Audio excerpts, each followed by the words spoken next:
राधे राधे दोस्तों। पूजा वार्ष ने पारिवारिक कहानियों में आपका स्वागत है। हमारी आज की कहानी का शीर्षक है फैसला। चलिए कहानी शुरू करते हैं। सुबह का समय था। घर के आंगन में रखी टूटी हुई कुर्सी पर राहुल चुपचाप बैठा हुआ था।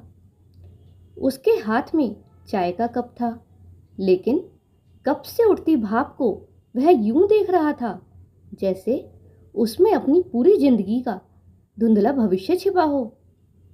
राहुल उम्र में 25-26 का होगा। चेहरे पर हल्की दाढ़ी, आंखों में थकान और होठों पर एक दबा हुआ मौन। पढ़ाई उसने पूरी कर ली थी, लेकिन नौकरी हाथ नहीं लगी थी। और यही सबसे बड़ा अपराध था, कम से कम उसके घर वालों की नज़र में। घर एक छोटे कस्बे में था। पुराना मकान जिसकी दीवारों पर नमी और पपड़ी झड़ चुकी थी। राहुल का बड़ा भाई अमित, भाभी प्रेरणा और उनके 2 बच्चे उसी घर में रहते थे।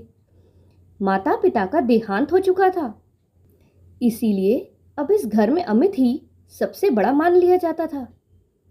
राहुल जानता था कि इस घर में उसकी अहमियत धीरे धीरे घटती जा रही है। अगर वो कहीं और चला जाए तो शायद किसी को फर्क भी ना पड़े। रसोई से आवाज आई, कब तक बैठे रहोगे? आकर नाश्ता ले लो। ये आवाज प्रेरणा भाभी की थी। राहुल चुपचाप उठा और रसोई की तरफ गया। टेबल पर बच्चों के लिए दूध और ब्रेड रखी थी। अमित के लिए परांठे बनाए जा रहे थे और राहुल की थाली में एक सूखी रोटी और सब्जी का थोड़ा सा हिस्सा रखा हुआ था। राहुल ने बिना कुछ कहे थाली खींच ली। उसे यह सब देखकर अब आश्चर्य नहीं होता था। धीरे धीरे वह इस भेदभाव का आदी हो चुका था। प्रेरणा भाभी ने पीछे मुड़कर ताना कसा, रोज रोज बैठकर मुफ्त का खाना खाओगे तो ऐसे ही बैठे रहोगे। कुछ काम धंधा कर लो। अमित के ऊपर कितना बोझ है तुम्हारा। रोहित ने सिर झुका लिया। उसका गला भर आया, लेकिन जवाब देना उसने ठीक नहीं समझा। जब भी वह अपनी सफाई देता, बात और बिगड़ जाती थी। अमित को भी अक्सर यही लगता कि राहुल बस बहाने बनाता है। नाश्ते के बाद राहुल बाहर निकल आया। गली में कुछ लड़के क्रिकेट खेल रहे थे। पास की दुकान से रेडियो पर गाने बज रहे थे, लेकिन राहुल की दुनिया जैसे बिल्कुल अलग थी। उसकी जेब में सिर्फ 100 रुपये बचे थे। मोबाइल बार बार इंटरनेट खत्म होने का नोटिफिकेशन दे रहा था। कल रात वो इंटरनेट पर देर रात तक वीडियो देख रहा था। कैसे लोग अपना चैनल बनाकर अपनी कला दिखाकर लाखों करोड़ों कमा रहे हैं। कोई गाना गाता है, कोई मोटिवेशनल बातें करता है, तो कोई कॉमेडी। राहुल सोचता रहा, क्या मैं भी कुछ कर सकता हूँ? क्या मेरे भीतर भी कोई हुनर है? दोपहर तक घर का माहौल और भारी हो गया। अमित ऑफिस जाने के लिए तैयारी कर रहा था। जूते पहनते हुए उसने राहुल को घूरकर देखा। राहुल, अब बहुत हो गया। कब तक यूं खाली बैठे रहोगे? कुछ ढंग का काम देखो। मैं अकेला कब तक सबका खर्च उठाऊंगा? राहुल ने हिम्मत करते हुए धीरे से कहा, भाई, मैं कोशिश तो कर रहा हूं। कई जगह रिज्यूम डाला है, जवाब आते ही बस बस रोज यही सुनता हूं। तुम्हें मेहनत करनी ही नहीं है।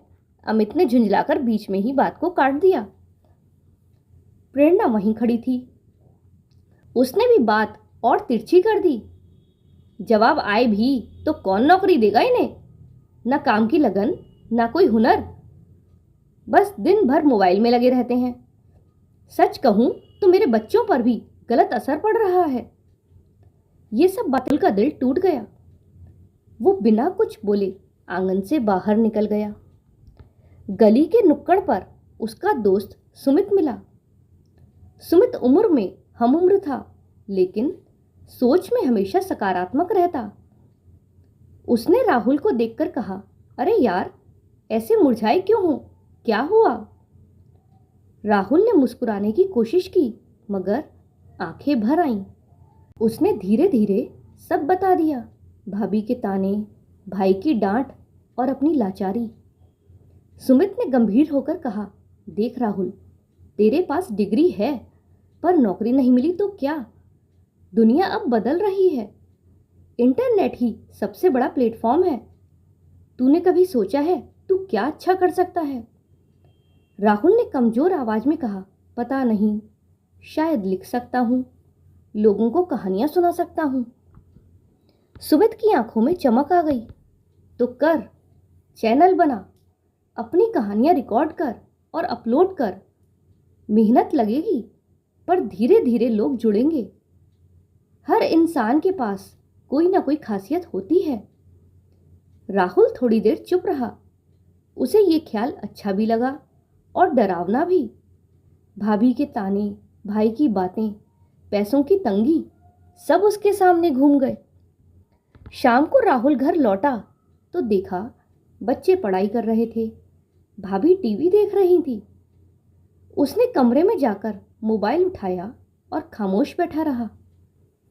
उस रात उसने बहुत देर तक कुछ सोचा।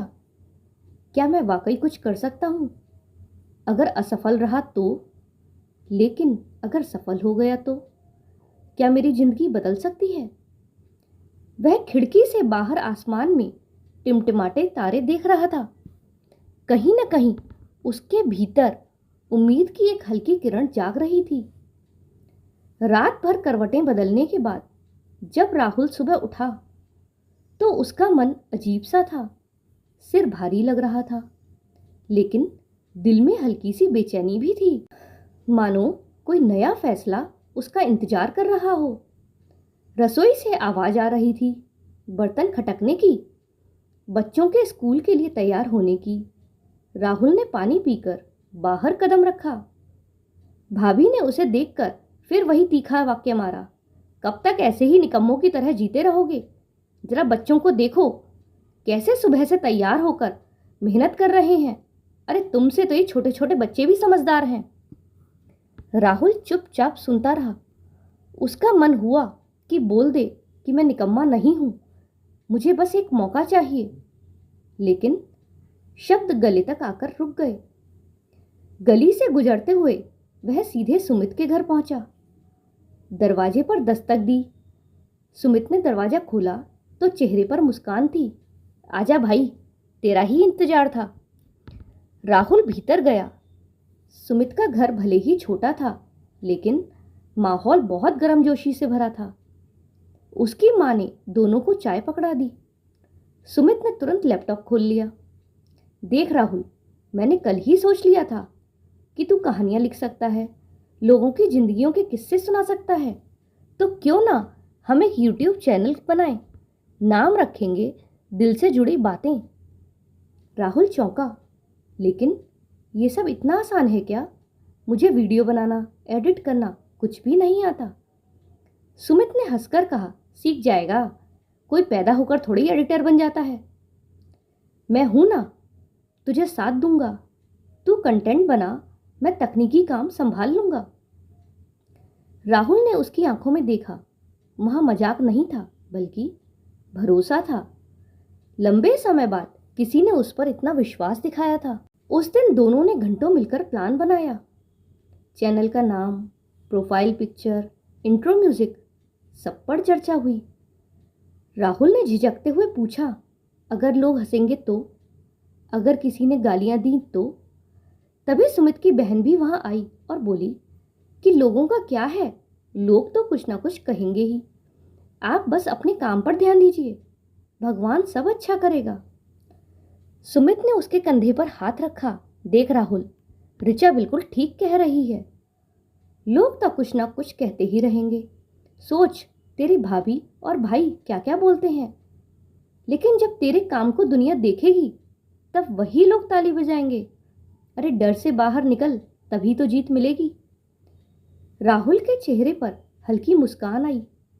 शायद पहली बार उसे लगा कि वह वाकई कुछ कर सकता है। शाम को राहुल घर लौटा। कमरे में बैठकर उसने एक कॉपी शुरू किया। पन्ने पर कलम यूं चल रही थी जैसे भीतर दबे हुए दर्द को बाहर निकलने का मौका मिल गया हो। उसने अपनी पहली कहानी लिखी, एक बूढ़े पिता की जो बच्चों के लिए सब कुर्बान कर देता है, लेकिन बुढ़ापे में वही बच्चे उसे बोझ समझने लगते हैं। कहानी पढ़ते हुए उसकी आंखें भीग गईं। शायद ये कहानी सिर्फ किसी बूढ़े की नहीं, बल्कि उसकी अपनी जिंदगी की परछाई थी। रात को खाने पर जब सब लोग बैठे तो राहुल फिर चुपचाप अपनी थाली में वही साधारण खाना खाने लगा। अमित बच्चों से बातें कर रहा था, प्रेरणा टीवी देख रही थी। किसी ने राहुल से कुछ नहीं पूछा। राहुल को महसूस हुआ कि इस घर में मेरी आवाज कोई सुनना ही नहीं चाहता। लेकिन अब फर्क ये था कि आज उसके पास एक जगह होगी जहां लोग उसकी आवाज सुनेंगे, उसका अपना चैनल। अगले दिन सुमित ने मोबाइल और ट्राइपॉड का जुगाड़ कर दिया। राहुल अपने छोटे से कमरे में बैठा और कांपते हाथों से पहला वीडियो रिकॉर्ड किया। नमस्कार दोस्तों, मेरा नाम राहुल है। आज मैं आपके सामने एक कहानी सुनाने आया हूँ, दिल से जुड़ी बातें। आवाज़ शुरू में धीमी थी, लेकिन जैसे जैसे कहानी आगे बढ़ी उसमें सच्चाई और दर्द उतरता चला गया और आखिर में उसकी आंखों से आंसू बह निकले। रिकॉर्डिंग खत्म होते ही उसने मोबाइल नीचे रख दिया। उसका दिल जोर जोर से धड़क रहा था। उसने सोचा, पता नहीं कैसा बना होगा। जब सुमित ने वीडियो देखा तो बोला, कमाल है भाई, ये कहानी तो दिल को छू लेने वाली है। लोगों के आंसू निकल जाएंगे इसे सुनकर। राहुल को विश्वास नहीं हुआ कि उसके शब्द इतने असरदार हो सकते हैं। रात को चैनल पर वीडियो अपलोड कर दिया गया। राहुल पूरी रात मोबाइल हाथ में लेकर बैठा रहा, बार बार स्क्रीन को देखता, कितने व्यूज हुए, कोई कमेंट आया। पहले घंटे में सिर्फ 5 व्यूज, दूसरे घंटे में 10, लेकिन तीसरे घंटे में अचानक किसी ने शेयर कर दिया और धीरे धीरे व्यूज बढ़ने लगे। सुबह होते होते 100 व्यूज पूरे हो गए। राहुल की आंखें चमक उठी। 100 लोगों ने मेरी बात सुनी है। उसका दिल खुशी से धड़क उठा। ये संख्या भले ही छोटी थी, लेकिन उसके लिए ये पहली जीत थी। सुबह जब भाभी ने उसे मोबाइल हाथ में पकड़े मुस्कुराते देखा तो चिढ़कर बोली, क्या हुआ, नौकरी तो मिली नहीं, अब मोबाइल में ही हीरो बनोगे क्या? राहुल चुप रहा, लेकिन इस बार उसकी चुप्पी हार की नहीं, बल्कि आत्मविश्वास की थी। उसने मन ही मन ठान लिया कि एक दिन यही मोबाइल मेरी पहचान बनेगा। अगले दिन सुबह का सूरज आंगन की दीवारों पर अपनी सुनहरी किरणें फैला रहा था। गली में दूध वाले की घंटी बज रही थी। बच्चे स्कूल जा रहे थे, लेकिन राहुल की आंखों में आज अलग ही चमक थी। कल रात अपलोड किया गया उसका पहला वीडियो अब तक 1000 व्यूज पार कर चुका था। दर्जनों लोगों ने कमेंट करके उसकी तारीफ की थी। दिल छू लेने वाली कहानी। भाई, ऐसे ही लिखते रहो, आपकी आवाज़ बहुत अच्छी है। राहुल ने मोबाइल सीने से लगाकर एक गहरी सांस ली। बरसों बाद उसे लगा कि उसकी भी कोई कीमत है, उसकी भी कोई आवाज़ है जिसे दुनिया सुन रही है। लेकिन ये खुशी ज़्यादा देर तक टिक नहीं पाई। नाश्ते की मेज पर बैठे अमित ने गुस्से में कहा, राहुल, ये क्या नया तमाशा शुरू कर दिया है? हर समय मोबाइल में ही लगे रहते हो। नौकरी की तलाश करने के बजाय कहानियां सुनाकर पेट भरोगे? प्रेरणा भाभी ने तुरंत ताना जोड़ा, अरे कौन सुनता है इनकी कहानियां? 2-4 लोग देख भी लेंगे तो क्या होगा? हमारा तो खाना पीना इन्हीं की वजह से मुश्किल हो रहा है। अमित, तुम ही बताओ, कब तक इनका बोझ उठाओगे? बच्चे पास ही खड़े होकर हंस रहे थे। उनमें से एक बोला, चाचा, यूट्यूबर बनेंगे, वाह। सबके सामने राहुल का चेहरा लाल हो गया। उसके भीतर आग झुलस रही थी, लेकिन उसने कोई जवाब नहीं दिया। उसकी चुप्पी भाभी के लिए हथियार थी और उसके लिए ढाल। दिन भर राहुल अपने कमरे में बैठा रहा, बार बार कमेंट्स पढ़ता और मुस्कुराता कि लोग मुझे समझ रहे हैं, कम से कम कोई तो है जो मेरी बातों को सुन रहा है। सुमित आया और बोला, यार तूने देखा, तेरी पहली कहानी हिट हो गई। अब रोज कुछ अपलोड कर, लगातार मेहनत करेगा तभी तो लोग जुड़ेंगे। राहुल ने हामी भरी। उस रात उसने दूसरी कहानी लिखी, एक मजदूर की जो अपनी बेटी की पढ़ाई के लिए दिन रात खटता है। कहानी सुनाते समय राहुल की आवाज कांप गई। शब्दों में उसका अपना दर्द भी झलक रहा था। वीडियो अपलोड हुआ और अगले दिन तक उस पर 5,000 व्यूज हो चुके थे। अब राहुल का चैनल धीरे धीरे लोगों के बीच जगह बनाने लगा था, लेकिन घर में माहौल और जहरीला होता जा रहा था। एक शाम जब अमित ऑफिस से लौटा तो उसने देखा राहुल फिर से मोबाइल में कुछ रिकॉर्ड कर रहा है। राहुल, ये सब बंद करो, नौकरी ढूंढो। अगर कमाने का कोई ठोस जरिया नहीं मिला तो तुम्हें यहाँ रहना मुश्किल हो जाएगा। राहुल ने धीरे से कहा, भाई मैं मेहनत कर रहा हूँ, ये भी तो काम ही है, बस थोड़ा वक्त चाहिए। वक्त? कितने सालों से वक्त ही तो मांग रहे हो, अब और बस। अमित गुस्से में कमरे से निकल गया। प्रेरणा ने तुरंत आग में घी डाला। अरे मैं तो कब से कह रही हूँ इन्हें अलग कर दो, न जाने कब तक हमारा खून चूसते रहेंगे। राहुल ने यह सब सुना, लेकिन इस बार उसके भीतर डर नहीं बल्कि जिद पैदा हो गई। एक दिन साबित करके रहूंगा कि मैं बोझ नहीं हूं। राहुल अब रोज देर रात तक काम करता, लिखता, रिकॉर्ड करता, सुमित से एडिट करवाता और अपलोड करता। नींद कम होने लगी, आंखों के नीचे हल्के गड्ढे पड़ने लगे, लेकिन उसके चेहरे पर संतोष झलकता था। कुछ ही हफ्तों में चैनल के सब्सक्राइबर 10,000 हो गए। लोग उसकी कहानियों को सोशल मीडिया पर शेयर करने लगे। कई बार अनजान लोग उसे मैसेज भेजते, भाई आपकी कहानियों ने मेरी जिंदगी बदल दी।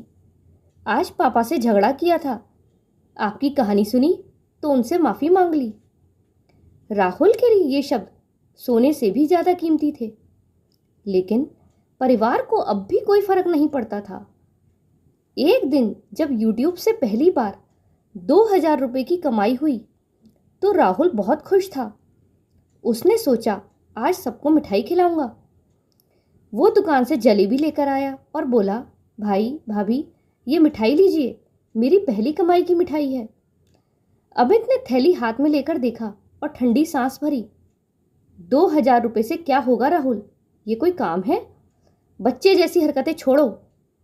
प्रेरणा हंसते हुए बोली, अरे छोड़ो भी अमित, इनकी मिठाई खा लो, शायद यही इनकी जिंदगी की सबसे बड़ी उपलब्धि है।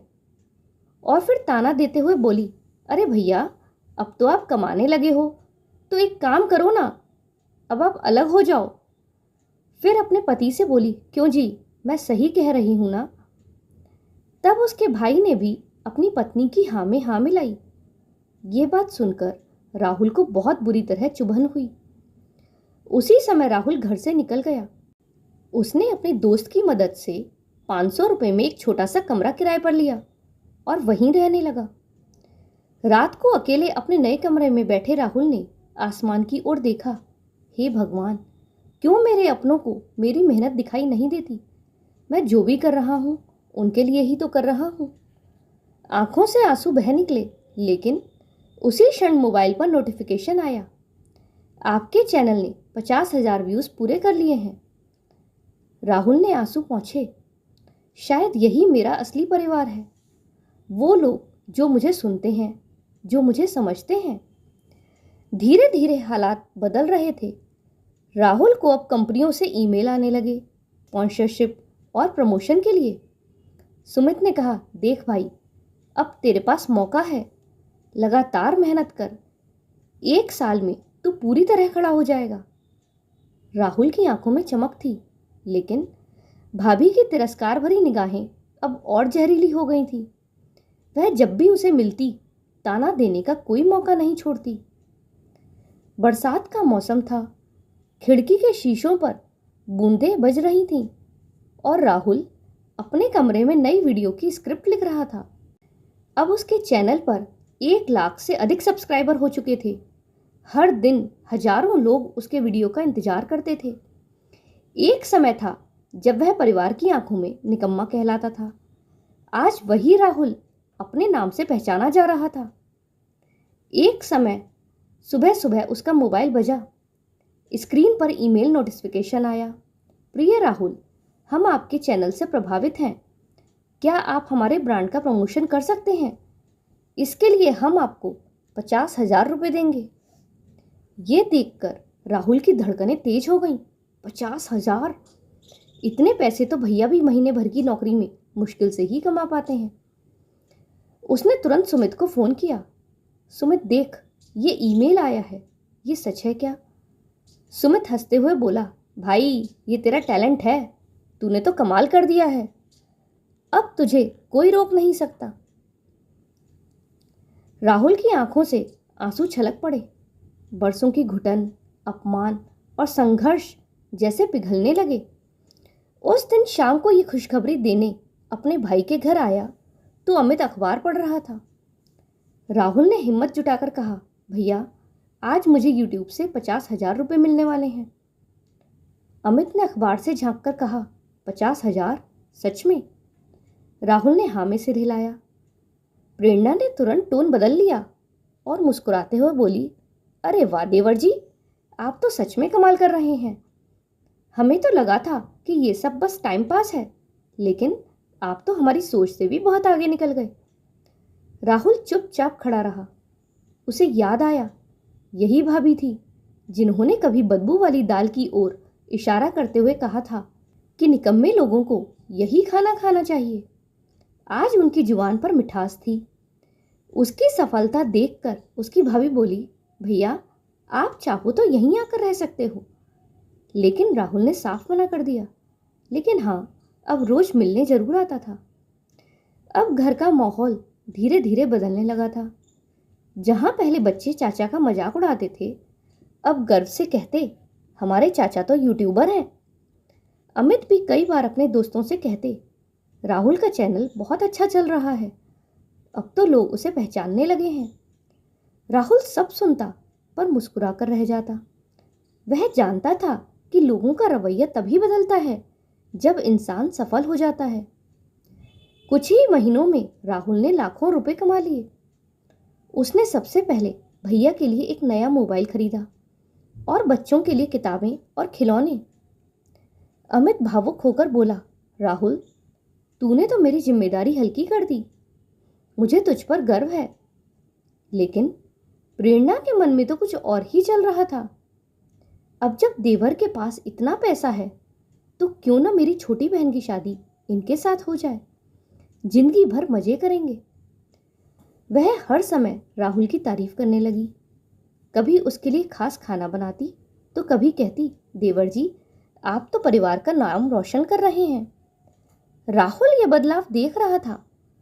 उसके चेहरे पर हल्की सी मुस्कान आती, मगर भीतर से वह जानता था कि ये सच्चा अपनापन नहीं है। 1 साल भी पूरा नहीं हुआ था कि राहुल ने अपने चैनल से इतना कमा लिया कि वह शहर के पॉश इलाके में एक फ्लैट खरीद सका। जब उसने भैया भाभी को अपना फ्लैट दिखाया तो प्रेरणा की आंखें चुंधिया गईं। महंगे फर्नीचर, सुसज्जित रसोई और बालकनी से दिखता शानदार नज़ारा देखकर वह सोचने लगी, अगर मेरी बहन की शादी राहुल से हो जाए तो हम भी इस ऐशो आराम में हिस्सेदार बन जाएंगे। लेकिन भाई अमित सचमुच खुश था। उसने राहुल को गले लगाकर कहा, तूने साबित कर दिया मेरे भाई कि हिम्मत और लगन से सब मुमकिन है। राहुल की आंखें भर आईं। उसे अपने दिवंगत माता पिता याद आ गए। काश माँ पापा आज जिंदा होते तो कितना गर्व महसूस करते। राहुल की जिंदगी अब पूरी तरह बदल चुकी थी। वह नए लोगों से मिलता, कार्यक्रमों में बुलाया जाता, इंटरव्यू देता। राहुल अब कामयाब था। यूट्यूब पर उसका चैनल देश भर में छा चुका था। लोग उसे स्टार क्रिएटर कहने लगे थे। नए नए प्रोजेक्ट्स, ब्रांड्स और आमदनी ने उसकी जिंदगी बदल दी थी। जैसे ही उसकी सफलता की खबर मोहल्ले और रिश्तेदारों में फैली, अचानक से लोग भी बदलने लगे। जिन्होंने कभी उसे अपमानित किया था और उनमें सबसे आगे थी उसकी भाभी प्रेरणा। राहुल अक्सर सोचता, क्या मेरा परिवार अब मुझसे प्यार करता है या सिर्फ मेरी सफलता से? एक सुबह जब अमित ऑफिस चला गया था और बच्चे स्कूल में थे तो प्रेरणा राहुल के घर गई और बोली, देवर जी, घर तो आपका बहुत बढ़िया है, अब बस एक जिम्मेदारी और पूरी कर लीजिए, शादी कर लीजिए। मैं चाहती हूँ कि आप मेरी छोटी बहन से शादी करें। वो बहुत सुंदर है, पढ़ी लिखी है और आपको पसंद भी आएगी। राहुल स्तंभ रह गया। यही भाभी जिन्होंने मुझे कभी निकम्मा कहा था, आज अपनी बहन का रिश्ता लेकर आई हैं। क्या मैं अब इनकी नज़रों में इसीलिए काबिल हूँ क्योंकि मेरे पास दौलत है? उसके चेहरे पर व्यंग भरी मुस्कान उभर आई। वो मुस्कुराया, मगर उसके शब्द बेहद तीखे थे। भाभी, आपकी बहन बहुत अच्छी होगी, लेकिन मैं किसी लालच या दबाव में शादी नहीं करूँगा। जब मैं बेरोजगार था तब आप रोज मुझे नीचा दिखाती थीं। आज मैं सफल हूँ तो आप अचानक बदल गईं।